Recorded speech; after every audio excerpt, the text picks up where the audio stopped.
Et puis, vous allez pouvoir vous asseoir. Amen. Josué, le premier chapitre. Si vous l'avez trouvé, dites Amen. Alléluia. Oh boy. Ça cherche encore. Si vous l'avez trouvé, dites Amen. Alléluia. Si vous cherchez encore, dites J'arrive. Les mêmes qui ont dit Amen, ils disent aussi J'arrive. Alors, on ne sait pas s'ils sont arrivés ou ils sont... en tout cas, Josué 1, et versets 1 à 3, la Bible nous dit, après la mort de Moïse, serviteur de l'Éternel, l'Éternel dit à Josué, fils de Nun, serviteur de Moïse, Moïse, mon serviteur, est mort. Maintenant, lève-toi, passe ce Jourdain, toi et tout ce peuple, pour rentrer dans le pays que je donne aux enfants d'Israël. Tout lieu que vous foulera, tout lieu que foulera la plante de votre pied, je vous le donne comme je l'ai dit à Moïse. Alléluia. Pouvons-nous prier pour un moment, Seigneur? Nous te sommes infiniment reconnaissants encore une fois, Seigneur, pour ton amour, pour ta bonté, ta fidélité, Seigneur. En ce moment, alors que nous venons, Papa, pour entendre de ta part, Seigneur, nous réalisons combien nous sommes des êtres charnels, des êtres naturels, Seigneur. Et nous prions que tu nous aides maintenant, Seigneur, aide-moi, afin que je puisse apporter cet oracle sans crainte, ni faveur, ni hésitation. Seigneur Jésus, aide-nous tous ensemble, nous te prions, afin que nous puissions la recevoir, lui réserver une place de choix dans nos cœurs où elle va germer, produire de fruits et que ce fruit nous conduise jusque dans la vie éternelle. Et c'est avec action de grâce dans le cœur que nous te prions ici dans le nom précieux de Jésus. Nous disons tous au nom de Jésus. Nous disons tous au nom de Jésus. Nous disons tous au nom de Jésus. Alléluia. Battons nos mains pour le Seigneur. Donnons-lui gloire encore. Juste encore une fois.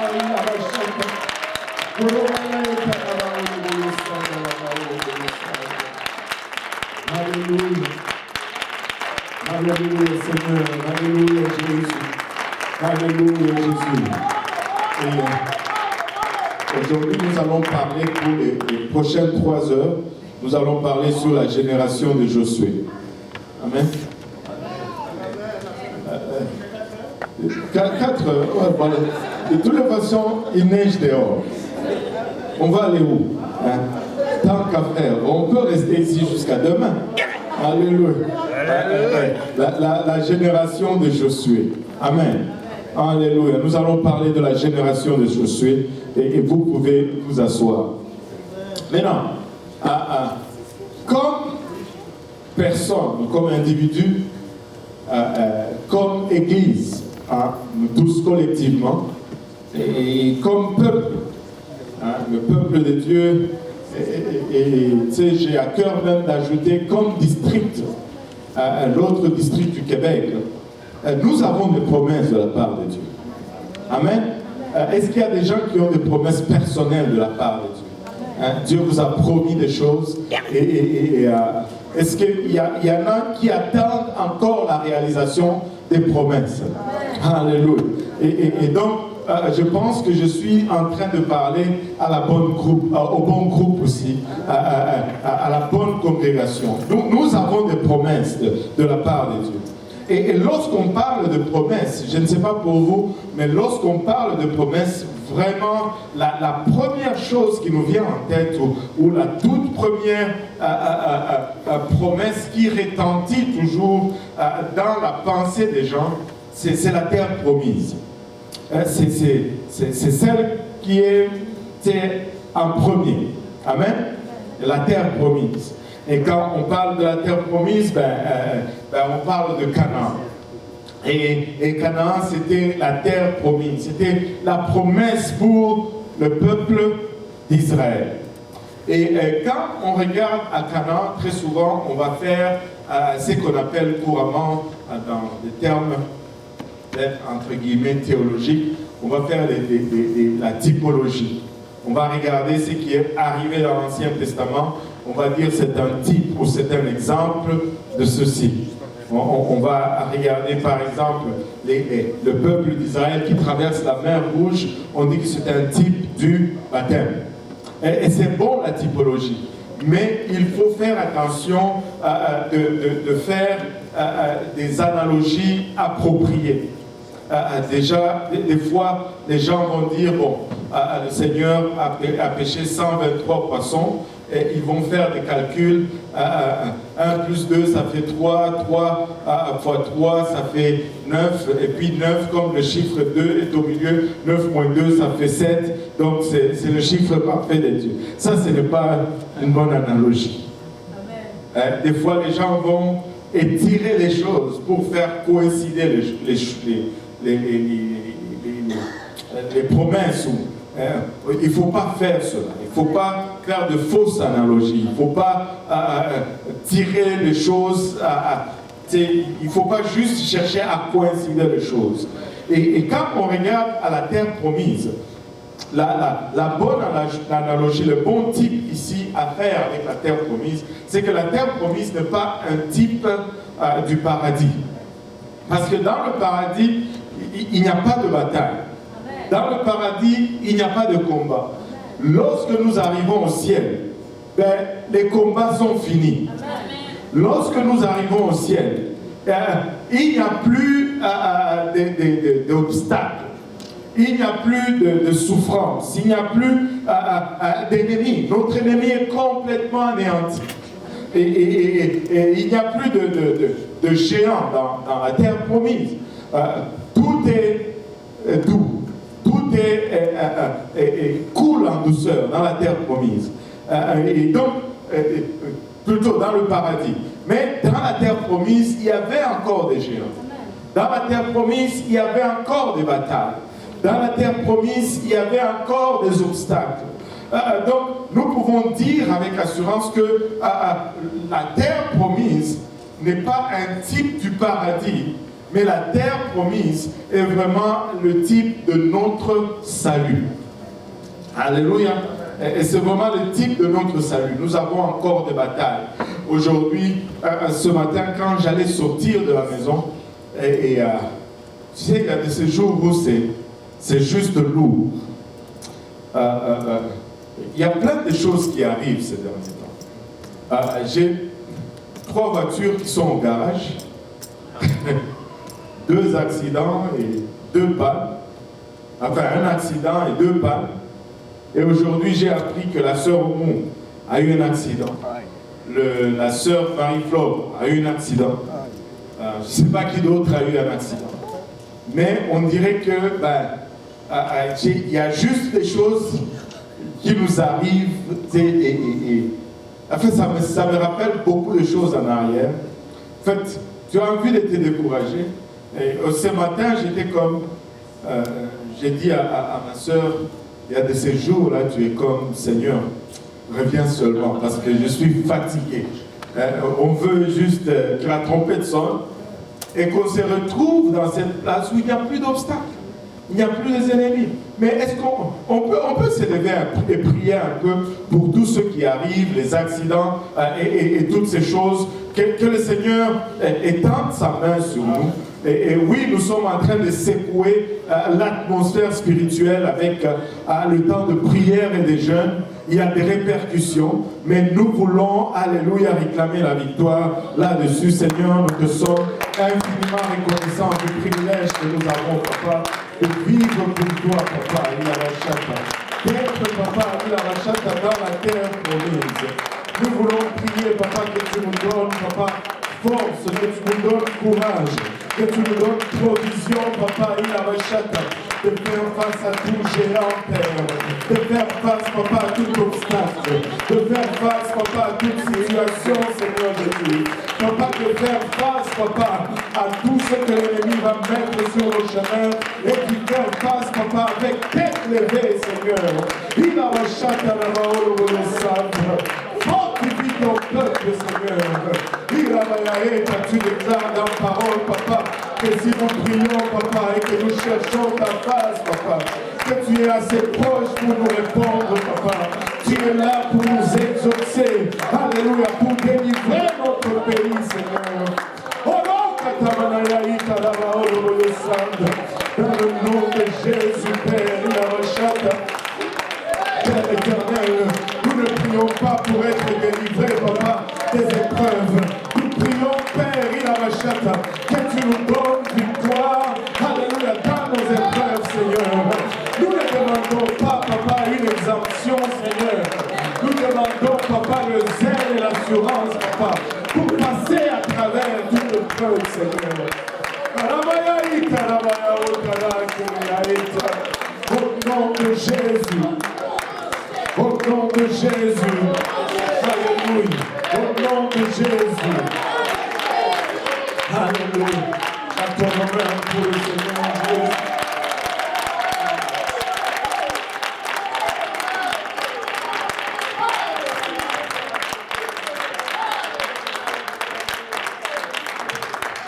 Alléluia.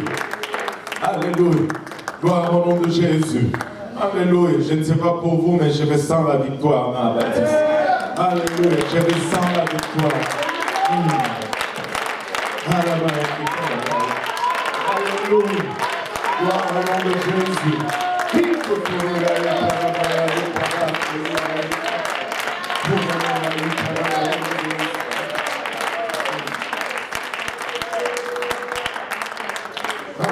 Vous pouvez vous asseoir. Alors qu'Israël était à la porte de la terre promise, là où nous venons de lire dans le verset d'ouverture aujourd'hui, ils étaient, j'estime, au même endroit spirituellement que nous nous trouvons aujourd'hui. Alléluia. Nous sommes au seuil d'une nouvelle expérience. Amen. Nous sommes à la porte d'un nouveau niveau de vie spirituelle. Il y a une nouvelle génération qui s'élève et tu sais, dans l'église, tu peux voir une nouvelle génération qui s'élève. Tu peux voir qu'il y a un shift générationnel qui est en train d'arriver. Nous sommes à cette même place où Israël était, moi j'estime, en ce qui concerne l'Église. Nous sommes à cette même place. Nous sommes à veille de nouvelles expériences dans le Seigneur. Nous sommes à veille de voir de nouvelles choses spirituellement. Mais cette nouvelle génération n'a pas une nouvelle promesse. Nous n'avons pas une nouvelle promesse. Tout comme Israël, à la porte de la terre promise, n'avait pas une nouvelle promesse. C'était une nouvelle génération. Ils étaient à la porte d'un nouveau niveau d'expérience dans le Seigneur, mais c'était cette même ancienne promesse, alléluia, qui n'avait pas encore été possédée. Nous avons des promesses qui ne sont pas encore possédées. Je me rappelle encore à ce temps-là où je n'étais pas encore ministre, où j'étais juste un simple fidèle. Je priais un soir ici, un vendredi la nuit. Et lorsque Dieu m'a donné cette vision, et cette vision, c'était cette porte-là qui s'est ouverte. Et de l'eau sortait de cette porte. Et cette eau remplissait le sanctuaire. Et ça montait, ça montait, ça montait. Et après, l'interprétation de la vision m'a été donnée. Et ça, ce sont les mots qui m'ont été dit. Et ça m'a été dit ceci. Ne flanche pas, persévère seulement. Dieu va t'utiliser. Ce que tu viens de voir, ce sont les gens que Dieu va faire venir dans son église. Ces eaux-là, ce sont des peuples que Dieu va faire venir dans son église. Et les paroles qui m'ont été données, ce sont celles-ci. Vous allez distribuer le salut comme des petits pains chauds à Montréal. Laissez-moi vous dire, nous avons une promesse. C'est cette même ancienne promesse. Mais il y a une nouvelle génération qui s'élève et Dieu va faire entrer cette nouvelle génération dans la même promesse.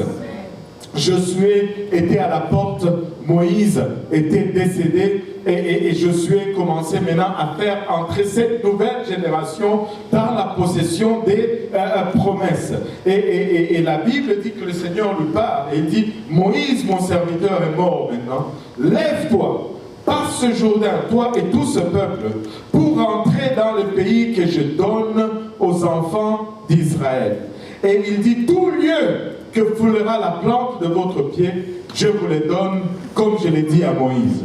Et quand je lisais cela, ça m'a rappelé une histoire. Il y avait un jeune homme dans l'église, il a vu une belle jeune sœur qui entre dans l'église et il piétine son pied. Et puis la jeune dame lui dit, mais c'est quoi ça? Et puis il dit, la parole me dit que tout lieu que je veux fouler avec mon pied, le Seigneur va me le donner. Il cherchait une femme. Frère, ne faites pas cela. Ce n'est pas une bonne tactique. Alléluia. Ce n'est pas une bonne tactique. Amen. Et si nous croyons littéralement à ceci, nous allions circuler à Montréal et nous allons aller dans les meilleures maisons, les meilleures parcelles, nous allons mettre nos pieds là-dedans. Disons, bon, je le réclame au nom de Jésus, c'est à moi. Amen. Mais littéralement, ce n'est pas ça. Et quand on regarde le mot fouler ici, c'est le mot darak. Et le mot darak signifie prendre en combattant. Tu sais, quand même le mot fouler, quand tu dis je vais fouler mes ennemis sous mon pied, je vais combattre et je vais les vaincre. Et le mot fouler ici, ce n'est pas juste, bon, je mets mon pied et puis hop, Dieu me le donne. Non, le mot fouler ici a une connotation de combattre. C'est un commandement que même l'armée israélienne utilise encore aujourd'hui. Tout endroit pour lequel vous allez vous battre, je veux vous le donner. C'est ce que fouler avec nos pieds signifie. Ça ne veut pas dire marcher seulement sur la rue et Dieu nous le donne. Non, non, ça veut dire littéralement que tout endroit pour lequel nous allons combattre, Dieu va nous le donner. Si nous combattons pour nos familles, Dieu va nous le donner. Si nous combattons, alléluia, pour notre voisinage, Dieu va nous le donner. Tout ce pour lesquels nous allons combattre, Dieu va nous le donner. Il y a une bataille qui doit prendre place. Amen. Ça ne doit pas être une promenade, mais ça va être une bataille. Mais dans cette bataille, nous allons gagner. Israël était sur le point de passer à une expérience nouvelle, toute une autre expérience. Regardez dans le livre de Josué, le chapitre 3, versets 3 à 5. Si patron peut nous le lire, Josué 3 à 5. Josué 3 à 5. Et donnèrent cet ordre au peuple. Lorsque vous verrez l'arche de l'alliance de l'Éternel, votre Dieu, porté par les sacrificateurs, les Lévites, vous partirez du lieu où vous êtes, et vous vous mettrez en marche après elle. Mais il y aura entre vous et elle une distance d'environ 2000 coudées. N'en approchez pas, elle vous montrera le chemin que vous devez suivre, car vous n'avez point encore passé ce chemin. Josué dit au peuple, sanctifiez-vous, car demain l'Éternel fera des prodiges au milieu de vous. Waouh! Et regardez ceci. Josué, Dieu lui intime de donner cet ordre et il donne cet ordre au peuple d'Israël. Il dit aujourd'hui, nous allons traverser le Jourdain. Aujourd'hui, nous allons aller dans une autre dimension. Et il dit aujourd'hui, pour que nous entrons dans une autre dimension, il faut que nous nous mettions en marche. L'ordre de Josué était de marcher, premièrement. Vous vous mettrez en marche après l'arche. L'arche va passer au-devant de vous et vous allez suivre l'arche. N'allez pas à gauche, n'allez pas à droite, ne vous approchez pas trop proche, mais, laissez une distance entre vous et l'arche. Et elle va vous conduire. Et vous devez la suivre. Il dit, vous devez faire cela parce que vous n'avez point encore passé par ce chemin. C'était une nouvelle dimension. c'était quelque chose de nouveau, où ils n'ont pas encore été auparavant. Et Josué dit au peuple, oui, nous allons entrer dans une nouvelle dimension, mais il nous incombe de faire certaines choses. Il dit, sanctifiez-vous. Sanctifiez-vous. Laissez-moi vous dire, nous devons nous sanctifier. Dimanche passé, il y avait des notions de sanctification dans ma leçon. Mais c'est triste que quand on touche à ces notions, ben, c'est comme si l'assemblée se crispe. Et j'ai vu des personnes quitter le service parce que on parlait de la sanctification. Laissez-moi vous dire ceci. Nous n'allons pas y arriver sans la sanctification. Nous allons enseigner la sanctification. Nous allons la prêcher. Nous allons l'expliquer. Si tu as des questions, pose, demande. On va te dire pourquoi on le fait, pourquoi on enseigne, pourquoi la parole de Dieu le demande. Mais laissez-moi vous dire, il n'y a pas de plan B, il n'y a pas d'autre option. Nous devons nous sanctifier. Si Dieu va marcher avec nous, nous allons être un peuple saint. Si Dieu va nous amener dans cette autre dimension, nous serons appelés à nous sanctifier. Et là, il dit demain, que tout le monde dise demain. Demain, l'Éternel fera des prodiges au milieu de vous. Laissez-moi vous dire que Dieu va faire des prodiges parmi vous. Dieu va faire des prodiges au milieu de nous. Nous sommes à cette place où nous sommes en train d'entrer dans cette autre dimension. Nous sommes à cette place où nous allons vivre des expériences nouvelles. Pas parce que nous avons une nouvelle promesse, mais nous avons cette même promesse qui nous a été donnée depuis longtemps. Un peuple à son nom dans la province du Québec. Nous avons cette même promesse, alléluia, que l'Éternel élèvera un grand peuple parmi les francophones. Nous avons cette même promesse, il a qui nous a fait venir des nations multiples, alléluia, pour les témoignages de sa parole ici dans cette province. Nous n'avons pas de nouvelles promesses, nous avons une nouvelle génération, nous avons des guerriers frais, alléluia, mais nous avons cette même ancienne promesse que nous sommes prêts à posséder. Amen. Alléluia. Mais il y avait une transition qui devait prendre place. Et vous savez, et la transition, c'est la chose la plus difficile.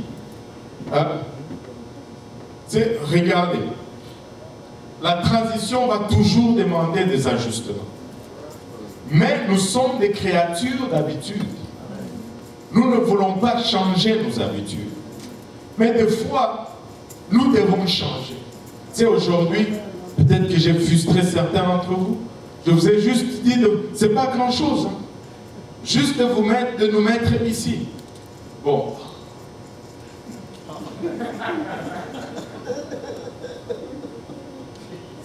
Il y en a qui sont encore dans d'autres sections.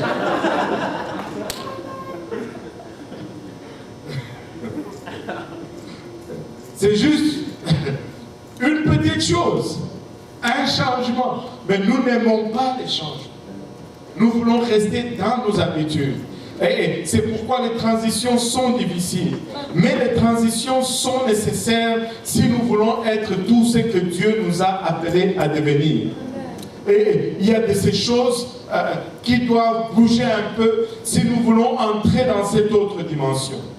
Vous savez, si on regarde Israël, Israël était un peuple sans territoire pour presque 400 ans. Presque 500 ans. Ils étaient quoi, 420, 480, 430 esclaves en Égypte, et puis 40 ans errant dans le désert, ça fait 470 ans. Sans territoire. Toi, tu te plains que tu n'as pas encore de maison. 400. Alléluia. Amen. Du coup, ta situation n'est pas si pire. Alors, amen. Ils étaient sans abri pendant 470 ans. Tu nais sans abri, tes fils naissent sans abri, tes petits-fils. Seigneur, c'est beaucoup. Alléluia. Et ils étaient sans territoire pendant presque 500 ans. Et maintenant, Dieu est en train de leur dire, vous allez posséder le pays. Vous allez prendre la promesse. Et regardez, leur mentalité devait s'adapter à ça. Il devait y avoir quelque chose qui change dans leur attitude. Et Dieu va changer cette chose dans notre attitude. Vous savez,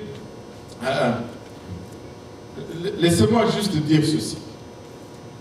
Il faut arrêter d'avoir peur du diable. Parce que tu vas adorer celui que tu crains. La dernière fois que j'ai vérifié, Dieu est plus fort que le diable. Oh, le diable a fait ceci. Oh, le diable. Pourquoi est-ce qu'on ne se concentre pas seulement sur ce que Dieu est en train de faire?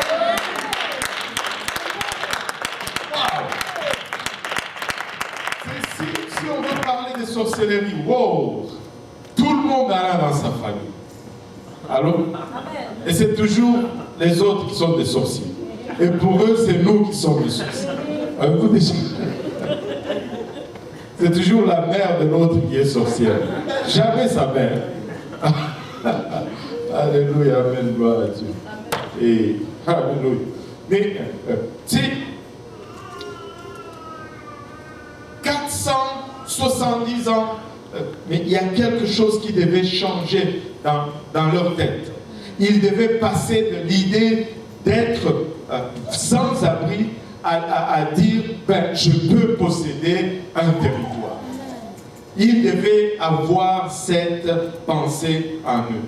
Et c'était un moment historique pour eux. Mais je pense que nous, comme Église, nous sommes à cette place-là où nous devons changer notre mentalité. Ce n'est pas l'ennemi qui est plus grand, mais c'est notre Dieu qui est plus grand. Ce n'est pas nous qui marchons dans la peur, mais c'est eux qui tremblent parce que nous sommes en train de réaliser qui nous sommes. Qui nous sommes. Alléluia. Nous avons une promesse. Alléluia. Et nous allons la posséder. Nous devons passer de cette culture nomade. Et en plus de cela, Israël avait été esclave pendant 430 ans. Et ils se regardaient comme esclaves. Ils avaient un complexe d'esclavage. S'il y a quelque chose que je déteste, c'est vraiment cette mentalité d'esclave. Et la mentalité d'esclave commence toujours par les complaintes. Amen. Pauvre moi, amen. Tout m'est dû. Tout doit être fait pour moi. Oh non, écoutez, je déteste avec passion cette mentalité. Et cette mentalité affecte les gens comme pas possible. Amen. Je ne suis pas une victime. Amen. Je suis un vainqueur. Je ne suis pas un faible. Je suis fort. Écoutez, nous ne pouvons pas nous plaindre des choses il y en a qui se plaignent de la colonisation, il y en a qui se plaignent de l'esclavage, alors qu'ils sont en train de vivre dans les périodes les plus prospères, les périodes qui offrent le plus d'opportunités de nos jours. Écoute, si tu te lèves et que tu marches, tu peux réaliser tellement. Nos parents, enfin, nos arrière-grands-pères qui avaient vécu la colonisation, qui avaient vécu l'esclavage, ils auraient rêvé d'avoir l'opportunité que nous avions aujourd'hui. Et moi, je suis sûr qu'ils allaient accomplir plus. Parce qu'ils n'avaient pas cette mentalité de se plaindre. Mais je ne suis pas un esclave, je suis libre. Alléluia. Et je vais atteindre ce que Dieu a mis en réserve pour moi. Aussi bien spirituellement que matériellement. Alléluia. Je ne suis pas, alléluia, un sans-abri. Alléluia. J'ai une promesse de la part de l'Éternel et je suis là pour posséder, alléluia, ma promesse. Je veux fouler le territoire. Je veux fouler tout domaine, alléluia, que Dieu met à ma portée. Je veux me battre et je veux conquérir. Je veux me lever, alléluia, et je veux me battre. Je veux le déclarer et je veux le réclamer. Alléluia. Nous devons changer cette mentalité d'esclavage. Nous devons changer cette mentalité de quémander. Nous allons nous prendre en charge. Nous allons littéralement transformer notre ADN qui était affecté depuis des siècles. Et je ne veux plus être ce que j'ai toujours été. Je veux être nouveau. Nous ne pouvons pas agir comme des sans-abri et penser comme des esclaves et prétendre que nous allons posséder les promesses que Dieu nous a données. Je ne veux plus marcher sous la peur. Je ne veux plus craindre quoi que ce soit. Je ne suis pas en train de dire que je vais aller maintenant, au milieu des sorciers et tirer le nez d'un sorcier et lui dire, toi, tu ne peux rien me faire. Non, ce n'est pas ça. Mais je réclame mon territoire, je réclame ma maison, alléluia, je réclame ma famille, je réclame mon lieu de travail, je réclame mon église, je réclame mon futur, alléluia, je réclame mon voisinage, alléluia, la principauté qui va régner dans mon voisinage, ça ne va pas être l'occultiste, ça ne va pas être le sorcier, alléluia, ça va être le fils du Dieu très haut, alléluia, qui est le créateur du ciel et la terre. Mais pour cela, il faut que je foule mon territoire, il faut que je me batte et que je possède le territoire que Dieu m'a promis. Alléluia. Dieu n'est pas... Quand Israël entrait dans la terre promise, Dieu n'était pas en train de les amener dans un endroit où il n'y aura plus de bataille. Allô? Et Dieu n'est pas en train de nous amener non plus dans un endroit où il n'y aura plus de bataille.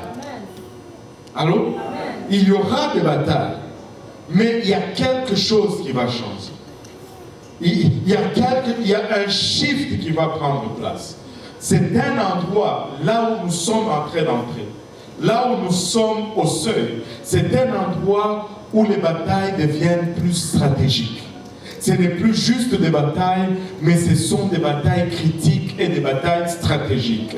C'est un endroit où les résultats des batailles ne sont pas juste de simples résultats, mais ce sont des résultats significatifs. Laissez-moi vous dire, peuple de Dieu, nous sommes à la porte du moment où Dieu veut bouleverser des nations avec nous. Vous regardez comme insignifiant, mais Dieu planifie vous utiliser pour impacter des nations, pour impacter des peuples, pour impacter des familles. Il n'y a rien qui est fait au hasard. Il n'y a rien qui est fait au hasard. Mais nous ne pouvons pas être là et être totalement inconscients de ce que Dieu est en train de faire. Ce n'est pas pour rien que ça semble être plus dur. Ce n'est pas pour rien que ça semble être plus intense. Ce n'est pas pour rien que ça semble être... Ça n'a jamais été comme ça. Mais oui, ça n'a jamais été comme ça parce que Dieu, ce que Dieu est en train de faire n'a jamais été fait. N'a jamais été fait. Et c'est une autre dimension. Croyez-moi, c'est une autre dimension. Alléluia. Et nous sommes à la veille des influences éternelles. Nous sommes à la porte des influences éternelles. Le combat fait rage. Il y a certains parmi vous qui vivent des situations que vous ne pouvez même pas décrire. Qui vivent des situations que même dans nos pays du tiers-monde, ce n'est pas comme ça. Mais vous n'avez aucune idée de ce que Dieu est en train de faire. Peuple de Dieu, s'il y a un moment où nous devons nous lever et prier, c'est bien maintenant. S'il y a un moment où nous devons nous serrer les coudes, alléluia, et vraiment continuer à cogner à la porte avec nos prières, c'est maintenant, c'est aujourd'hui, alléluia, ce n'est pas demain. Si tu n'as pas de quoi intercéder, intercède pour ton frère, intercède pour l'église, intercède pour, alléluia, le peuple de Dieu. Il y en a qui sont au front de la bataille pour le moment. Mais laisse-moi laisse-moi te dire, tiens fort. Cette bataille est intense parce qu'elle est stratégique. Elle est stratégique. Elle va décider du sort de plusieurs, du sort des nations. Et les résultats vont être significatifs. Les résultats vont impacter l'éternité. Ne lâche pas. Ne lâche pas. Ne lâche pas. Éphésiens 6, verset 12. Ne lâche surtout pas. Ne lâche surtout pas. Éphésiens 6, verset 12. Éphésiens 6, verset 12. Car nous n'avons pas à lutter contre la chair et le sang, mais contre les dominations, contre les autorités, contre les princes de ce monde de ténèbres, contre les esprits méchants dans les lieux célestes. C'est là où nous sommes en train de lutter. Vous savez, le naturel est toujours le reflet du spirituel. Le naturel reflète le spirituel. Et le naturel va venir avant. Et le spirituel vient par la suite, la Bible nous dit. Et vous êtes en train de vivre des choses dans le naturel, mais c'est pour amener ce qui est spirituel à fluctuation. Donc persévère, ne lâche pas. Dieu veut faire une chose nouvelle au milieu de nous. Et il va faire une chose nouvelle au milieu de nous. Et le Seigneur était en train d'enseigner dans le livre de Luc, le 5e chapitre, il parlait des outres et de vin. S'il y a une illustration qui nous démontre vraiment à qui nous sommes et ce que le Seigneur est en train de faire, c'est vraiment cet exemple, Luc chapitre 5, versets 37 à 39. Il dit ceci. Et le Père qui m'a envoyé a rendu lui-même témoignage de moi. Vous n'avez jamais entendu Luc 5, 37.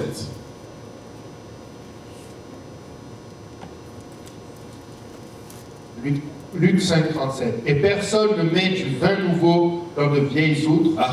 Autrement, le vin nouveau fait rompre les outres. Il se répand et les outres sont perdues. Mais il faut mettre le vin nouveau dans des outres neuves. Et personne, après avoir bu du vin vieux, ne veut du nouveau, car il dit le vieux est bon. Waouh! Il dit, si vous mettez du vin dans des outres qui sont vieilles, l'outre va s'éclater. Au fond, le Seigneur est en train de dire ceci. Les vieilles outres sont secs. Ces outres, c'était comme des gourdes en peau. Et quand ça devient vieux, ça sèche. Mais quand tu mets le vin là-dedans, ben, le vin va augmenter de volume à cause de la fermentation. Et le risque que tu as, c'est que quand ça prend du volume, l'outre va se déchirer parce qu'il est sec, il n'est plus expansible. Il ne va pas s'expandre, il va plutôt se déchirer. Il dit, nous devons mettre le vin nouveau dans des outres qui sont fraîches. Comme ça, quand le vin s'épand, ben, la peau de l'outre qui est encore malléable, frais, s'étend avec le vin. Et comme ça, il ne se rompt pas et on ne perd pas le vin. Et c'est ce que fait littéralement le salut. Et nous aussi, lorsque Dieu veut faire une chose nouvelle dans son Église, nous avons besoin d'être renouvelés. Nous avons besoin de renouveler nos outres. Nous ne pouvons pas avoir les mêmes vieilles vases. Nous ne pouvons pas garder les mêmes anciens concepts. Nous devons penser différemment. La Bible nous dit, élargissez vos tentes. Nous devons être en mesure d'élargir nos tentes. Parce que ce que Dieu est en train de faire va aller au-delà de tout ce que nous avons reçu jusqu'à présent. Ça va s'élargir. Donc, il y a un terme anglophone qui dit « penser à l'extérieur de la boîte ». Nous devons penser au-delà de ce que nous avons su jusqu'à présent. Je veux juste être en attente d'une chose nouvelle. Je veux juste être là et me dire que Dieu va faire. Il a toujours fait de cette façon, mais quand je regarde cette façon, il n'y a pas d'issue. Mais je ne veux pas me confiner à ça. Je veux dire, Dieu va faire. Alléluia.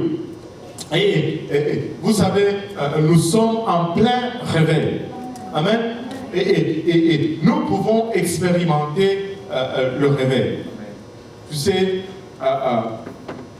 honnêtement, si je regarde en arrière, ça fait quoi, 18 ans, 19 ans, le service francophone, ben, ça là, c'était beaucoup pour un dimanche. Ça, c'était presque la moitié de ça, dimanche matin. Tu étais assis là, tu pouvais savoir qui était en arrière de toi sans te retourner. Moi, je me rappelle, la sœur Isabelle s'assoyait toujours en arrière de nous. C'est quand elle était en retard, je pouvais savoir sans me retourner. Parce que quand on adorait, je me disais, ah, la sœur Isabelle n'est pas encore là. Alléluia, alléluia, amen. Oh, elle vient d'arriver. Parce que tu entends distinctement sa voix. C'était à ce point-là. Et nous ne pouvons pas dire que nous n'avons pas de réveil. Dieu nous a donné le réveil. Et nous avons expérimenté le réveil. Alléluia. Nous avons expérimenté le renouveau. Tu sais, nous sommes venus ici, la plupart d'entre nous, nous n'étions pas comme ça. Allô? Amen. Dieu nous a renouvelés. Amen. Certains d'entre nous, si on vous montrait les photos, vous n'allez pas dire que c'est la même personne. Eh oui. Eh oui. Dieu nous a transformés. Dieu nous a littéralement transformés. Je me rappelle d'une sœur qui était devant la porte ici de l'église. Tu sais, elle est sortie, la porte s'est refermée. Elle s'est regardée dans la porte et s'est vue. Elle dit, non, je n'arrive pas à croire que c'est moi ça. Complètement transformée. Alléluia. Et Dieu nous renouvelle. Dieu nous restaure. Nous avons connu la restauration. Beaucoup d'entre nous sont arrivés maganés, abusés, l'estime de soi n'était pas là, la confiance en nous-mêmes n'était pas là. Mais Dieu nous a pris, il nous a littéralement changés. Nous sommes en train de faire des fois des choses que nous n'avions jamais pensé faire dans notre vie. Moi, je ne pouvais pas penser que j'allais me tenir. C'est la dernière. J'étudiais dans l'ingénierie pour l'amour de Dieu. Aujourd'hui, je suis en train de prêcher. Ça n'a rien à voir. C'est loin, loin, loin, loin, loin. Dieu nous a transformés. Alléluia. Et Dieu nous ramène, vous savez, on a eu combien? 2 ans de Covid? Presque 3. 3 ans à peu près. C'était en 2020, mars 2020, où ça a commencé. On va dire 2 ans, presque 3. Nous avions connu le réveil. Nous avions connu toutes ces choses. Mais le Covid est venu, et puis on a fait ouh. Certains d'entre nous ne se retrouvaient plus. Allô? Certains d'entre nous ne se retrouvent même pas encore jusqu'à présent. Ou même que certains d'entre nous, nous ne les retrouvons pas. Allô? Amen.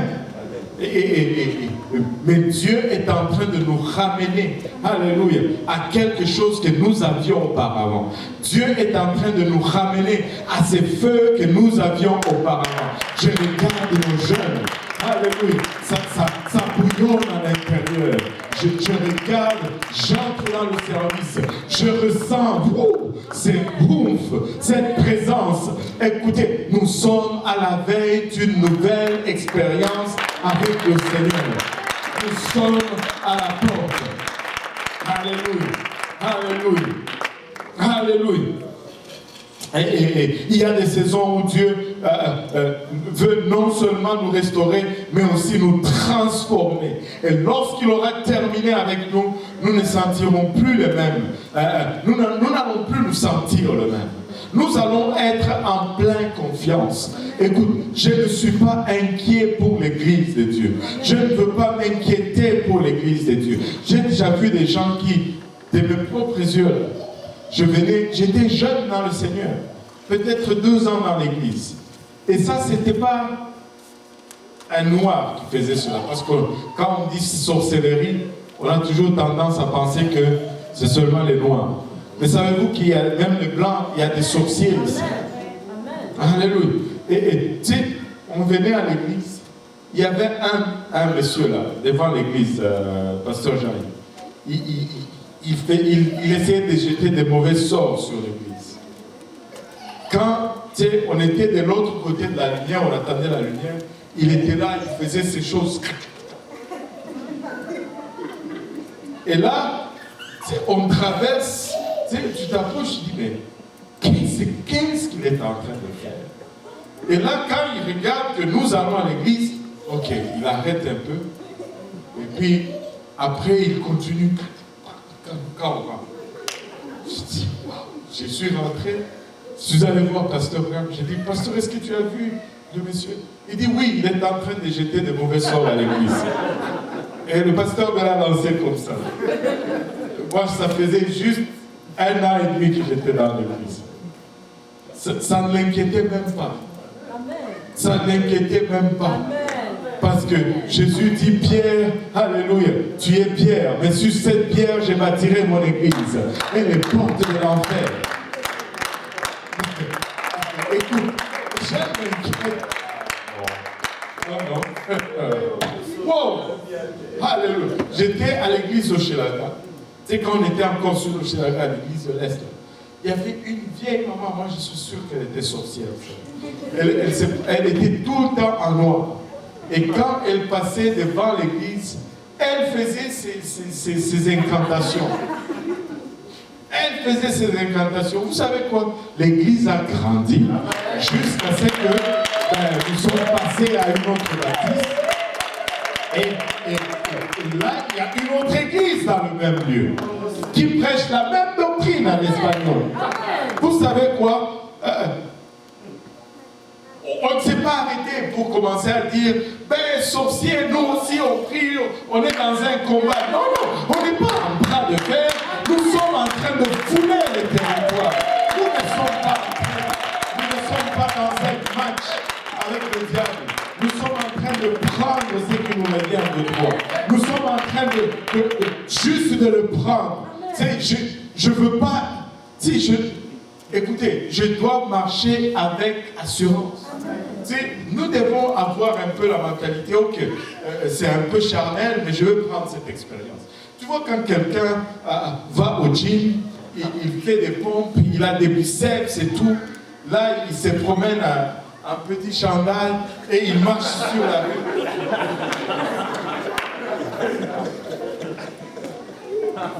Il a peur de personne parce qu'il a des muscles. Mais nous avons des muscles spirituels. Nous ne marchons pas comme eux. Seigneur Jésus, aide-nous. Je n'aime. Amen. N'ayez plus peur de rien. Les sorciers, qu'est-ce qu'il va... S'il devait te tuer, tu allais être déjà mort. Depuis longtemps. Depuis longtemps. Flex un peu tes muscles et puis marche un peu avec assurance. Fais-toi respecter, Seigneur. Jésus, aide-nous. Alléluia. Oh Seigneur. Alléluia. Nous ne serons plus les mêmes. Et nous n'allons plus avoir cette même apparence. Nous serons radicalement différents et prêts à recevoir ce vin nouveau qui est le Saint-Esprit. Alléluia. Dieu va déverser, alléluia, à une place où ça va déborder. On va en avoir tellement qu'on peut en donner à ceux qui sont autour de nous et nous ne serons jamais en manque. Nous allons connaître un nouveau niveau en Dieu et là où nous n'avons jamais été auparavant. Alléluia. Certaines personnes veulent rester dans leur confort. Et vous savez, on n'est pas là pour le matériel. Mais le matériel va toujours être notre ennemi. On veut être, on est dans un confort. Et ce confort vient souvent quand on atteint un niveau matériel quelconque. Où nos possessions commencent à être une distraction pour l'œuvre de Dieu. Écoutez, nous ne pouvons pas nous permettre d'arriver à une place où c'est même Dieu qui nous a bénis, ben, les bénédictions qu'il nous a données, commencent à devenir tellement demandants pour ce temps, que nous le privons maintenant à ces dieux qui nous a bénis. On ne peut pas. On va faillir si on arrive à ça. Dieu doit rester premier. Les gens disent, regarde, nous sommes comme... Non. Tu sais, nous sommes en train de revenir à 300 à peu près dans le service de dimanche. Nous ne voulons pas 300, nous voulons 500. Et après avoir atteint 500, nous voulons une autre église. Et nous voulons que cette autre église aussi grandisse. Et nous voulons qu'elle atteigne aussi 500. Après qu'elle ait atteint 500, nous voulons encore qu'elle grandisse. Et qu'elle donne naissance à une autre église. Je ne veux pas être satisfait avec le vieux vin. Je veux un nouveau vin qui est en l'outre, qui me donne de la pression, qui pousse mes limites. Alléluia. Nous devons réaliser que les vieilles outres sont sèches et nous devons juste penser différemment. Dieu est prêt à faire une chose nouvelle. Mais sommes-nous prêts à le recevoir? Sommes-nous prêts à le recevoir? Regardez Ésaïe 43, verset 19. Le prophète parle prophétiquement ici et nous pouvons nous approprier de cette parole d'Ésaïe 43, verset 19. Voici, je vais faire une chose nouvelle, sur le point d'arriver. Ne la connaîtrez-vous pas? Je mettrai un chemin dans le désert et des fleuves dans la solitude. Waouh! Dieu est en train de dire, les conditions extérieures ne vont pas dicter ce que je veux faire. Même dans le désert, il y aura un chemin. Même dans les lieux solitudes ou les lieux arides, il y aura un fleuve qui va couler. En d'autres termes, je ne peux pas regarder ma situation et dire que Dieu ne peut pas rien faire ici, il faut que je me déplace ici. Non. Dieu est en train de dire, peu importe là où tu es, et peu importe la condition que tu traverses, je suis capable de donner une réponse à ta situation là où tu es. Là où tu es. Alléluia. Là où tu es. Dieu veut faire une chose nouvelle, une dimension nouvelle. Alléluia. Et quand on regarde le livre de Josué, chaque conquête dans le livre de Josué va nous apprendre une leçon importante sur la transition spirituelle. Chaque conquête que Josué va entreprendre, il y a des leçons là-dedans que nous devons tirer. Et quand nous les appliquons, nous pouvons passer ou mieux faire notre transition. Regardons la toute première conquête dans le livre de Josué, Josué 6. Et nous allons juste prendre une partie. Et je pense que c'est la partie la plus favorite de tout le monde. Josué 6, 15 à 16. Et lorsque le mur de Jéricho tombe. Le 7e jour, ils se levèrent de bon matin, dès l'aurore, et ils firent de la même manière 7 fois le tour de la ville. Ce fut le seul jour où ils firent 7 fois le tour de la ville.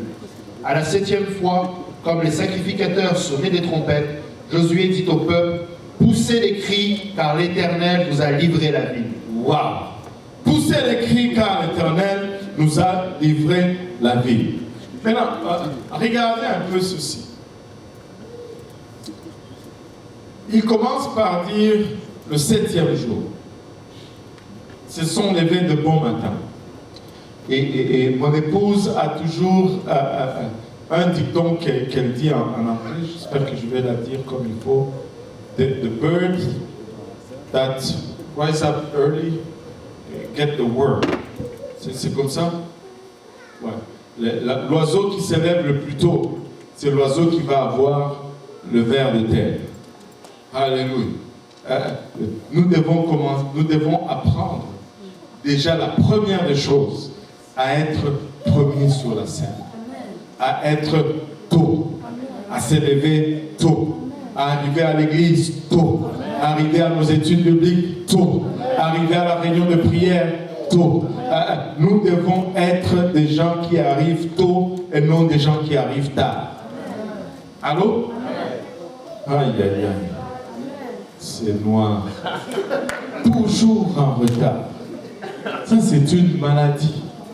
Vous savez, au début, ma femme et moi, tiens, on commençait à venir à l'église. On arrivait souvent en retard. Souvent en retard. C'est juste assez qu'un jour, je me rappelle la dernière fois qu'on était en retard. Il y avait une conférence, c'était, je pense, une conférence de district. C'était à Pierrefonds. Nous sommes sortis en retard comme d'habitude. Et nous étions sur la route. C'était la première fois qu'on allait à Pierrefonds. On est sortis sur des sources. Au lieu d'aller à gauche pour aller vers, c'est quoi, Saint-Louis, là, on a pris à droite. On était arrivé jusqu'à Gouin quasiment. Et là, on a fait demi-tour. Et tu sais, quand on arrivait là-bas, je me sentais tellement mal. C'était presque, la prédication était déjà genre 15 minutes dans la prédication, ou même 20.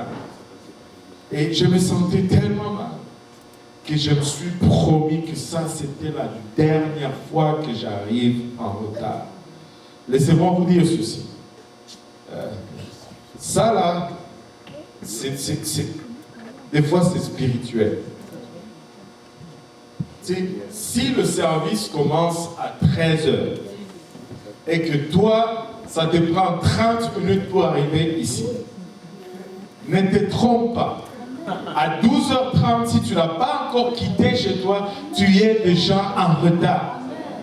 Ne te dis pas que le service n'a pas encore commencé. Non, tu es déjà foutu.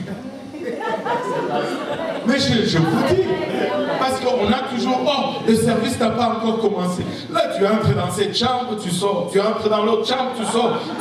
Au fait, tu vas te rendre compte que tu ne prends même rien. C'est un esprit. Réveille-toi. Tu pars à l'église. Tu as plus besoin de Dieu que de cette autre chose que tu es en train de chercher. Et tu veux être tôt à l'église. Vas-y, sors. Tu dois te mettre au moins, tu dis, tu sais, c'est 30 minutes pour arriver. Donne-toi 10 minutes, sors 10 minutes avant. Le temps que tu stationnes, le temps que tu marches. Et regarde, c'est simple. Parce que ne te console pas en disant que oh, ça n'a pas encore commencé. Toi, tu es déjà foutu. Tu es déjà fini. Sors. Tu ne vas pas gagner du temps sur la route. C'est qui gagne le temps? Est-ce qu'il y en a quelqu'un qui peut reculer le temps ici? Non. Sors. Nous devons être tôt. Amen. Nous devons nous lever tôt. Le service commence à 13h. Vers 12h30, nous sommes ici en train de prier, en train de mettre le feu. Les visiteurs n'arrivent pas avant nous à l'église. Oh Seigneur Jésus. Oh, c'est le frère tel qui m'a invité. Oh bon, attends, il n'est pas encore arrivé. Quel échec! Tu sais, il arrive avant toi, il va s'asseoir. Après, quand toi tu arrives, c'est là que toi tu vas aller s'asseoir où il est. Comment? Arrivez tôt. Vous qui n'êtes pas là aujourd'hui, là, qui me suivez en ligne, arrivez tôt. Alléluia. Seigneur, aide-nous, papa. Donc, on s'élève tôt. Regardez cette deuxième chose. Deuxième leçon que cette conquête de Jéricho nous apprend, c'est que, en fait, nous avons lu le 7e jour. Ils se sont levés de bon matin de l'aurore et ils firent de la même manière. Que tout le monde dise de la même manière. Alléluia. De la même manière. Ils n'ont pas marché à reculons ce jour-là. Alors, ils n'ont pas commencé à aller sur le côté en disant que là, ça va être différent. Non, non. de la même manière. Vous savez, de la même façon. Rien de nouveau. Ils ont fait tout simplement ce qu'ils ont fait le premier jour, ce qu'ils ont fait le deuxième jour, ce qu'ils ont fait le troisième jour, de la même manière. Arrêtez de chercher de l'innovation. Faisons tout simplement de la même manière. Oh,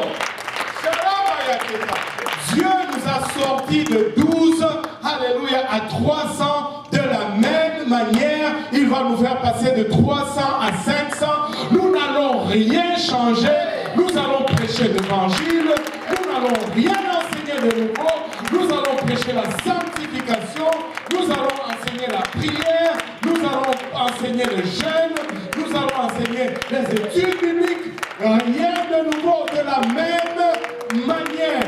Ils ne sont pas venus avec de nouvelles méthodes ou de nouvelles choses. C'était de la même façon, de la même manière. Arrête de gaspiller ton temps. Fais ce qui a toujours marché. De la même manière. De la même manière. Rien n'a changé. Prie. Oh, écoutez, ça serait triste si 3 jours après qu'ils ont marché autour du mur, ils se disent, ben, le mur ne sont pas tombés, on arrête. Allô? Ça serait triste. Certains d'entre vous, vous êtes au 6e jour, mais vous êtes sur le point de vous encourager de la même manière. Certains d'entre vous, vous êtes même déjà au 7e jour, mais vous êtes au premier tour, mais vous êtes en train maintenant de regarder à gauche, à droite, de la même manière, de la même façon. Dieu ne change pas. Dieu ne change pas. Ça fonctionne. Continue de la même façon. Prie, jeûne, intercède, enseigne, donne la parole. Tu n'as pas besoin d'innover. De la même manière. Alléluia. Les 6 derniers jours, ils ont fait la même chose. Au 7e jour, ils ont fait la même chose. Ils ont juste augmenté l'intensité. Si tu priais, prie plus. De la même manière, prie plus. Et Dieu va faire de la même manière. Alléluia. Ils ont fait le tour des murs. Et ils ont fait ce qu'ils avaient déjà fait. Ils ont juste refait ce qu'ils avaient déjà fait. Et le 7e jour, ils ont fait la même chose au même endroit, mais ils ont tout simplement augmenté l'intensité. Nous devons juste prier plus intensement. Nous devons juste enseigner des études bibliques plus intensement. Nous devons juste être juste intense, augmenter la fréquence et l'intensité. Cela semble ridicule, mais laissez-moi vous dire, Dieu prend les choses folles du monde pour confondre les sages. Nous ne voulons pas de la sagesse du monde, nous voulons marcher avec la simplicité de la parole de Dieu. Je ne veux pas, alléluia, regarder les anciens et dire que eux, ils ne savent pas. Écoutez, c'est la pire des choses. C'est une abomination quand les jeunes dirigeants commencent à regarder les anciens et pensent que eux, ils savent plus que les anciens. Nous ne pouvons pas faire mieux que ceux qui nous ont précédés. Nous marchons sur leur prière. Nous bâtissons sur leur investissement. Nous sommes en train, alléluia, de récolter le prix de sang, alléluia, des gens que nous ne connaissons même pas de nom. Il y en a qui ont laissé de leur vie ici. Quel orgueil de penser que moi j'arrive aujourd'hui et que c'est grâce à moi que les choses bougent. Tu ne sais pas qui est passé ici avant toi. Tu ne sais pas qui a vaincu, alléluia, telle principauté avant toi. Il y en a qui sont morts dans l'intercession pour cette province. Dieu merci, nous sommes là aujourd'hui. Dieu merci, alléluia, nous récoltons le fruit de leur travail. Et Dieu merci que nous sommes là. Mais nous ne pouvons pas nous dire, oh ben, nous allons faire différemment. Nous allons faire mieux. Non, la même chose. La même chose. La même chose. Nous allons juste ajouter, augmenter l'intensité. Alléluia. Les autres jours, alléluia, ils ont marché en silence. Mais le 7e jour, ils ont marché 6 fois en silence, mais ils ont ajouté un cri de victoire. Vous savez, une des leçons, c'est qu'il faut savoir que la victoire est là. La victoire n'est pas déterminée par l'apparence des choses. La question pour les gens, avez-vous remarqué qu'ils ont crié d'abord avant de voir les murs tomber? Mais la question que je vais te poser maintenant, est-ce que tu vas croire à ce que tu vois ou tu vas croire à ce que Dieu a dit? Parce que pour qu'ils crient, il fallait qu'ils croient ce que Dieu avait dit. Et ils ont refusé de croire ce qu'ils voyaient. Ils ont choisi de croire à la promesse de Dieu. Nous devons être à cette place où nous croyons, nous voyons, alléluia, nous ne le voyons pas, mais nous savons que Dieu va le faire. Alléluia. Nous allons marcher selon ce que nous savons, pas selon ce que nous voyons. Et ce que nous savons nous est dicté par la parole de Dieu. Je veux voir, alléluia, ma famille sauvée. Je veux voir mes oncles sauvés. Je veux voir, mes bien-aimés sauvés. Je veux voir mon quartier sauvé. Je veux voir, alléluia, l'église triplée, prospérer. Je veux le voir. Oui, mais regarde, la pandémie nous frappe. Non. Ça, c'est ce qu'on peut observer. Mais ce que Dieu dit est le contraire de ce qu'on observe. Qu'est-ce que tu vas croire? Vas-tu croire ce que tu vois ou vas-tu croire ce que Dieu dit? Josué était prêt à croire ce que Dieu avait dit. Et on peut même remonter à des années avant, 40 ans plus tôt. Josué, vous croyez déjà ce que Dieu avait dit, malgré ce qu'il voyait. Il voyait des géants, mais il voyait des géants vaincus. Il voyait un territoire avec des villes fortifiées, mais il voyait déjà ces murs s'écrouler, même avant que les murs ne s'écroulent. 40 ans plus tôt. Je ne sais pas s'il y a une génération de Josué qui vont s'élever aujourd'hui et qui vont, alléluia, croire, choisir de croire à ce que Dieu dit, au lieu de croire à ce qu'ils sont en train de voir. Alléluia. Josué était un ressortissant du désert. Josué est sorti de l'Égypte. Il a vu l'esclavage. Il a erré dans le désert. Mais il n'avait pas la mentalité d'esclavage. Il n'avait pas la culture d'un sans-abri. Et il avait une mentalité de vainqueur. Regardez le 5e verset du 6e chapitre. Josué 6, verset 5. Quand ils sonneront de la corne retentissante, quand vous entendrez le son de la trompette, tout le peuple poussera de grands cris. Alors la muraille de la ville s'écroulera et le peuple montera chacun devant soi. Mais non, tout est choisi ici. Ce n'était pas juste un hasard. Il dit quand ils sonneront de la corne retentissante. Il n'a pas dit quand ils sonneront de la trompette, parce qu'il y avait 2 sortes de trompettes. Il y avait les trompettes en corne de bélier et il y avait également les trompettes en argent. Et il y avait aussi des trompettes en laiton. Et c'était des types de trompettes différentes. Maintenant, les trompettes ici de bélier étaient très significatives. Il n'a pas demandé à ce qu'il sonne des trompettes en argent. Il a demandé à ce qu'on fasse retentir les cordes, donc les trompettes de bélier. Les trompettes d'argent étaient utilisées surtout par les sacrificateurs pour signaler au camp qu'un événement important allait se produire ou se produisait. Comme des fois une déclaration de guerre. Mais le corne de bélier était surtout utilisé pour les célébrations. Avant que le mur ne tombe, il dit vous allez sonner les cornes de bélier. En d'autres termes, avant que le mur ne tombe, vous allez célébrer. Avant qu'on nous voie la victoire, on célèbre d'avance. Alléluia. Et le mot, vraiment, le mot hébreu pour une trompette, c'est le mot chauffard. On va faire retentir le chauffard.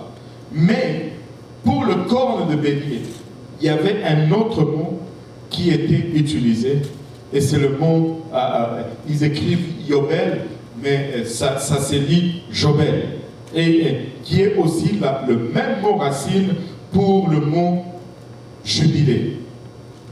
Et donc, avant que les murs ne tombent, nous pouvons déjà entrer dans notre célébration du jubilé. Nous pouvons jubiler déjà. Nous pouvons célébrer, alléluia, l'année du jubilé. Nous pouvons célébrer cette année de délivrance. Nous pouvons célébrer, alléluia, cette période spéciale de restauration, où tout ce qui était perdu était restauré, où tout ce qui était vendu était restitué. En d'autres termes, qu'est-ce que tu vas choisir de croire? Est-ce que tu vas croire à ce que tu vois ou tu vas croire à ce que Dieu dit? Alléluia. Et regardez, le sacrificateur n'utilisait pas, ils n'ont pas utilisé des trompettes d'argent pour la conquête de Jéricho, parce que Israël, c'est... S'il y a quelqu'un qui peut m'aider ici. Oui. Parce que Israël, bon, elle ne sait pas, elle ne sait plus. Elle le savait, mais là, ça lâche. Ils ont utilisé les trompettes, les cornes de bélier, parce qu'Israël ne déclarait pas la guerre à Jéricho. Il déclarait la victoire à Jéricho. Ce n'était pas une déclaration de guerre. C'était une déclaration de victoire. Nous devons changer notre mentalité. Nous ne sommes pas en train d'engager. Alléluia. Nous sommes en train de déclarer la victoire. Nous sommes là en vainqueur. Nous ne sommes pas là en combattant. Oh Seigneur Jésus.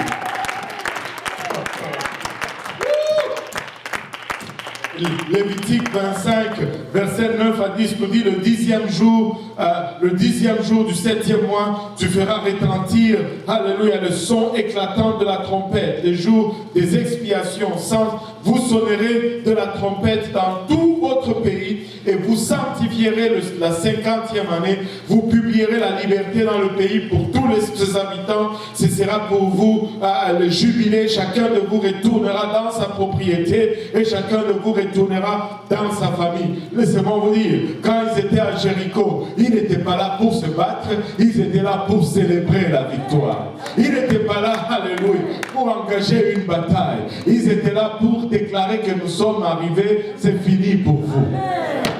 Oh Seigneur Jésus, Seigneur Jésus. Alléluia, alléluia. Les Juifs, alléluia, annonçaient l'arrivée de l'année de jubilé pour Israël. Ils déclaraient qu'ils étaient en train d'acquérir un nouveau pays. Ils fêtaient avant que la fête ne commence. Ils commençaient à fêter déjà. Ils commençaient à célébrer avant que la célébration ne commence. Ils commençaient à fêter avant qu'il y ait quelque chose à fêter. Amen. Je ne veux pas attendre d'avoir mon diplôme. Je vais fêter mon diplôme maintenant. Je ne veux pas célébrer pour mon travail. Je vais célébrer pour mon travail maintenant. Je ne veux pas célébrer, alléluia, pour mon augmentation. Je vais célébrer pour mon augmentation maintenant. Je ne veux pas célébrer, je ne veux pas attendre, alléluia, pour le salut de mes bien-aimés. Je vais, alléluia, le célébrer maintenant. Dieu va sauver mon mari. Dieu va sauver la rachata, mon épouse. Dieu va sauver mes enfants. Alléluia, je le célèbre aujourd'hui d'avance. Alléluia. Alléluia. Et Romains 8, si nous pouvons le regarder, Romains 8, 37 à 39, nous le dit d'une façon encore plus éclatante. Romains 8. Mais dans toutes ces choses, nous sommes plus que vainqueurs par celui qui nous a aimés. Nous sommes plus que vainqueurs par celui qui nous a aimés. Car j'ai l'assurance que ni la mort, ni la vie, ni les anges, ni les dominations, ni les principautés, ni les choses présentes, ni les choses à venir, ni ce qui est à venir, ni les puissances, ni la hauteur, ni la profondeur, ni aucune autre créature ne pourra nous séparer de l'amour de Dieu manifesté en Jésus-Christ notre Seigneur. Waouh! Maintenant, de quoi est-ce que tu as peur? D'où vient ton anxiété? D'où viennent tes préoccupations? D'où vient tes craintes? Il n'y a aucun ange, il n'y a aucun démon, il n'y a aucune combinaison démoniaque, il n'y a aucune acte sorcellerie, il n'y a aucune acte occulte ou inculte qui ne peut te séparer de l'amour de Dieu, parce qu'en toutes ces choses, nous ne sommes pas seulement vainqueurs, mais nous sommes plus que vainqueurs. Nous sommes plus que vainqueurs. Nous sommes plus que vainqueurs. Nous devons juste changer notre mentalité. Nous devons juste refuser, alléluia, la culture, alléluia, nomade et la culture esclavagiste et déclarer que nous sommes plus que vainqueurs. Ce n'est pas le diable qui est en contrôle de ta vie, c'est Dieu qui est en contrôle de ta vie. Tu n'es pas en train d'essayer d'arracher, alléluia, tes promesses ou ton futur entre les mains d'un démon familial quelconque. Non, déclare la victoire, déclare la victoire. Nous devons changer notre façon de prier. Nous devons appeler les choses à l'existence. Nous devons les déclarer et non les demander. Nous ne sommes pas des mendiants. Oh Seigneur Jésus, un prince mendiant, un fils de roi qui mentit, ça n'existe pas. Ça n'existe pas. Des choses nouvelles. Je ne dis pas Seigneur donne-moi, je dis Seigneur merci pour ce que tu me donnes.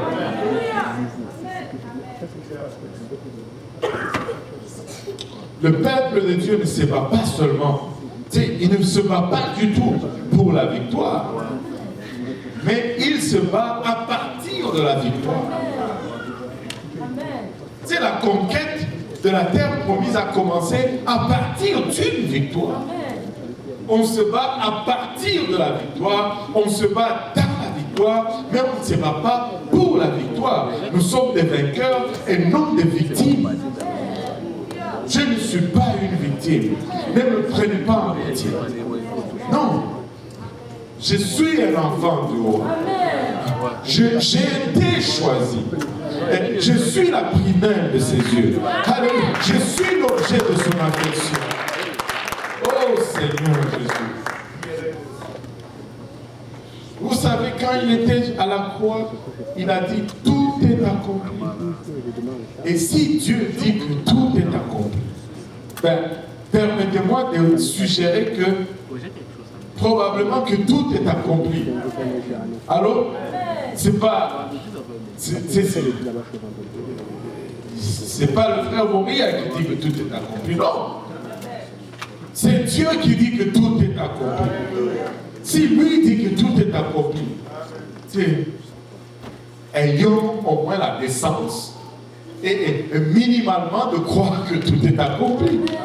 Amen. Est-ce qu'il n'y a plus de bataille? Oh, que certes, il y a des batailles. Oh, mais nous n'allons pas les affronter en victimes. Nous allons les affronter en vainqueurs. Mets ton chandail serré spirituel. Spirituel seulement, ok? Et puis, marche là.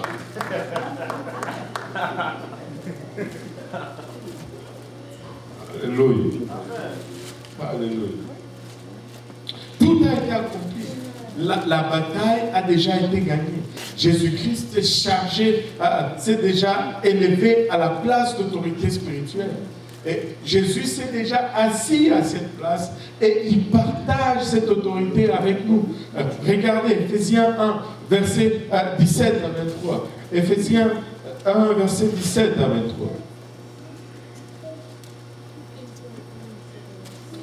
afin que le Dieu de notre Seigneur Jésus-Christ, le Père de gloire, vous donne un esprit de sagesse et de révélation dans sa connaissance, et qu'il illumine les yeux de votre cœur pour que vous sachiez quelle est l'espérance qui s'attache à son appel, quelle est la richesse de la gloire de son héritage qu'il réserve aux saints, et quelle est envers nous qui croyons à l'infinie grandeur de sa puissance, se manifestant avec efficacité par la vertu de sa force.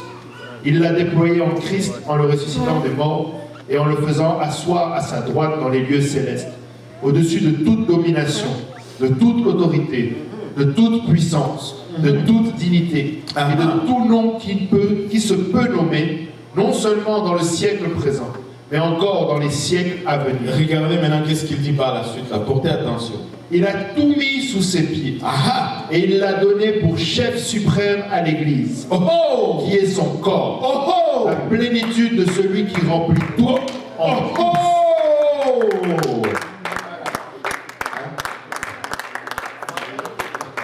Et Jésus est en autorité. Il est assis sur le trône d'autorité. Et il a mis tous sous son pied.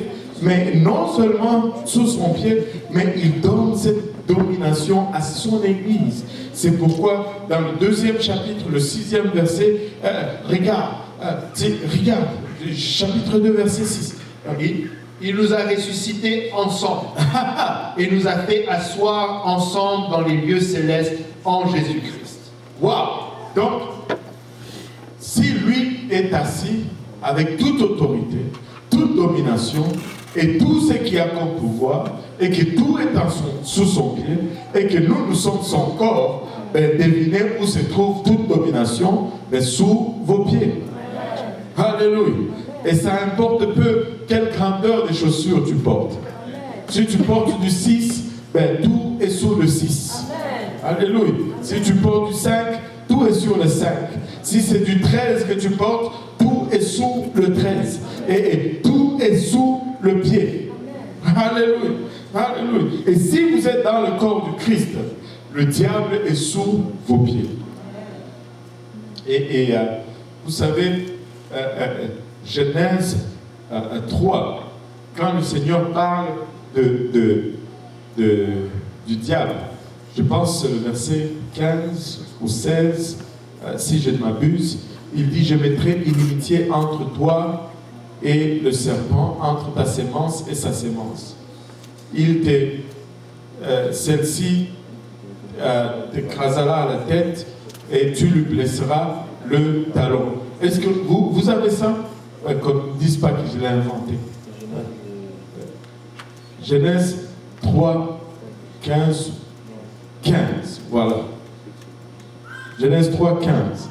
Je mettrai inimitié entre toi et la femme, entre ta postérité et sa postérité. Celle-ci t'écrasera la tête et tu lui blesseras le talon. Waouh! Vous savez pourquoi le diable ne peut blesser que le talon?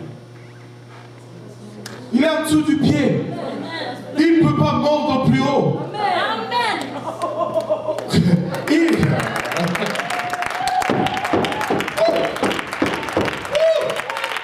Il y a une révélation là-dedans. Il est sous le pied. Il ne peut pas mordre très haut. La seule façon qu'il va jouer dans ta tête, c'est si tu restes aussi là en bas. Relève-toi. Il ne peut pas aller plus haut. Oh Seigneur Jésus, aide-nous Seigneur. Alléluia. Il ne peut que mordre les talons. Parce qu'il est en dessous du pied. Alléluia. Il n'écrase, il ne blesse même pas la cheville. Il blesse le talon. Je ne sais pas, pour longtemps je pensais à la cheville. Mais il n'arrive même pas au niveau de la cheville. Le talon là, c'est ça. Waouh! Ce n'est pas pour vous, mais j'ai envie de sauter un peu, de m'assurer que mon talon tombe. Alléluia. Alléluia. Et si vous êtes dans le corps du Christ, le diable est sous vos pieds. Donc, regardons en avant. Regardons plus haut. Dieu veut nous faire entrer dans une autre dimension. Amen. Dans 2 Corinthiens, Paul établit un parallèle ici avec l'expérience de Moïse, qui a parlé sur le mont Sinaï. Il dit, lorsqu'il est descendu de la montagne, parlant de Moïse, et qu'il a fait face au peuple, il a mis le voile sur son visage. Quand il regardait le peuple, il y avait le voile sur son visage. Mais quand il entrait pour regarder Dieu, il enlevait le voile. Quand il regarde le peuple, il met le voile. Quand il regarde Dieu, il enlève le voile. Tu sais, tu seras toujours voilé quand tu regardes le peuple. Quand tu regardes les gens, tu vas toujours ne pas voir clairement. Et beaucoup d'entre nous ont été dans le flou. Ils ont toujours eu le voile parce qu'ils ont toujours regardé au peuple. Mais si tu regardes à Dieu, tu vois clairement. Quand tu regardes à Dieu, tout devient distinct. Quand tu regardes à Dieu, ta vision devient claire et limpide. Et donc, il faut juste détourner ton regard. Arrêtez de regarder au frère tel, arrêtez de regarder à la sœur telle, mais commence à regarder à Jésus-Christ. Tu verras que tout est clair. Il n'y a pas de voile, il n'y a pas d'obstruction de ta vision. Tout est limpide. Regarde à Jésus-Christ. Alléluia. Nous ne pouvons pas, alléluia, nous perdre dans les opinions des gens. Nous devons nous détourner des opinions des gens. Nous devons regarder au Seigneur. Nous devons nous contenter de sa parole et tout deviendra ainsi clair. Amen. Et 2 Corinthiens 3, 16 et 17, mais quand il se tournera vers le Seigneur, le voile sera ôté. 2 Corinthiens 3, 16 et 17. Mais lorsque les cœurs se convertissent au Seigneur, le voile est ôté. Or, le Seigneur, c'est l'Esprit. Et là où est l'Esprit du Seigneur, là est la liberté. Là est la liberté. Donc, détournons notre regard du voile des hommes, regardons à Dieu et nous ne serons pas voilés. Nous devons changer notre attitude. Vous ne vous battez pas pour la victoire. Vous ne priez pas pour la victoire. Vous vous battez et vous priez à partir de la victoire. C'est ça la bonne position d'un enfant de Dieu. Laissez tomber le voile. Tournez-vous vers Dieu. Et tu sais, quand on se tourne vers Dieu, on loupe. Quand on se tourne vers les hommes, on critique les hommes. Allô? Allô? Tournons-nous vers Dieu. Élevons nos louanges. Et que le voile soit ôté. Et que nous puissions, alléluia, de où nous sommes, alléluia, nous battre dans la victoire. Nous prions dès la victoire, pas dans la victoire. Nous prions à partir de la victoire. Nous ne commençons pas dans la défaite, nous commençons dans la victoire. Christ est vainqueur, Christ a gagné. C'est à partir de là que nous commençons. Nous commençons à la croix, nous ne commençons pas avant. Et à la croix où a été gagnée la plus grande des victoires. Mais malgré l'apparence, peu importe l'apparence, c'est la plus grande victoire qui n'ait jamais existé. Alléluia. On va juste lire ce dernier passage et on va le relire encore. Il dit, Josué 3 à 5, encore une fois, et on va conclure avec ceci. Josué 3 à 5. 3 à 5. Et donnèrent cet ordre au peuple. Alléluia. Lorsque vous verrez l'arche de l'alliance de l'Éternel, lorsque vous verrez l'arche de l'alliance de l'Éternel, votre Dieu, porté par les sacrificateurs, les Lévites, vous partirez du lieu où vous êtes et vous vous mettrez en marche après elle. Mais il y aura entre vous et elle une distance d'environ 2000 coudées. N'en approchez pas. Elle vous montrera le chemin que vous devrez suivre, car vous n'avez point encore passé par ce chemin. Josué dit au peuple, sanctifiez-vous, car demain l'Éternel fera des prodiges au milieu de vous. Alléluia. Et le mot d'ordre de la part du Seigneur est très clair. Nous devons nous lever tôt. Amen. Et nous devons nous mettre en marche. Et nous ne pouvons pas être stagnants. Nous devons être en marche. Et Dieu donne une direction. Dieu donne un ordre. Et peu importe leur position, tous les Israélites devaient suivre l'arche. Il n'y en a pas qui disaient, ok, l'arche va comme ça, moi je vais prendre un raccourci, je vais vous retrouver avant. Non, non, vous n'avez pas encore passé par ce chemin. Dieu nous amène dans une autre dimension. Dieu nous amène dans un autre niveau spirituel. Nous avons les mêmes promesses et Dieu va les accomplir. Et c'est à nous maintenant de marcher et d'entrer dans ces promesses. Nous devons fouler, alléluia, à tout lieu. Nous devons fouler tout lieu. Et fouler, encore une fois, nous ne devons pas juste marcher. Fouler, ça veut dire vraiment se battre pour le territoire. Et si nous nous battons pour ce territoire, Dieu va nous l'accorder.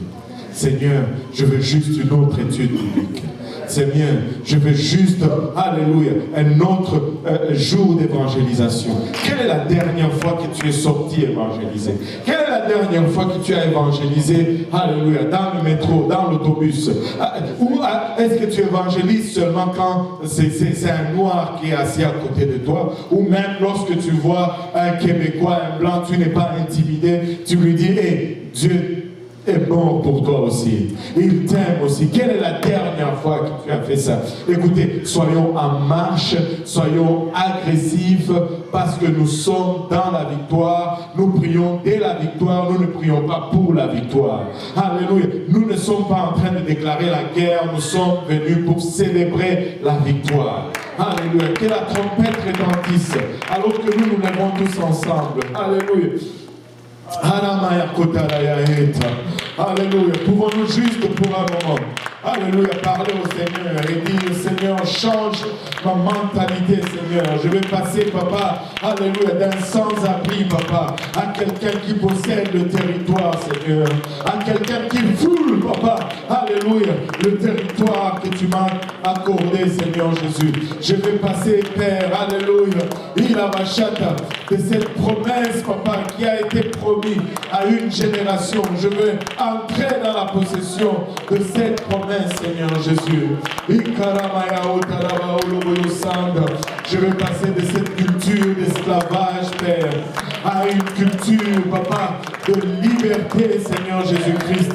Je veux passer de cette mentalité, alléluia, de victime, à la mentalité, papa, de vainqueur, Seigneur. Parce qu'avec toi, papa, nous sommes plus que vainqueurs, Seigneur Jésus. Papa, tu nous appelles à la victoire. Tu nous appelles, papa, à la conquête, papa. Tu nous appelles à posséder, Seigneur Jésus-Christ. Père, nous voulons, papa, posséder nos familles, Seigneur. Nous voulons posséder, papa, nos lieux de travail. Nos écoles, papa, nos cégeps, nos universités, nous voulons les posséder, papa. Nous voulons, papa, les fouler, Seigneur Jésus-Christ, Père. Alléluia, nos voisinages, papa. Il rachète à nos quartiers, Seigneur. Papa, il rachète à nous voulons, papa. Il rachète les fouler, Seigneur Jésus-Christ, Père. Alléluia.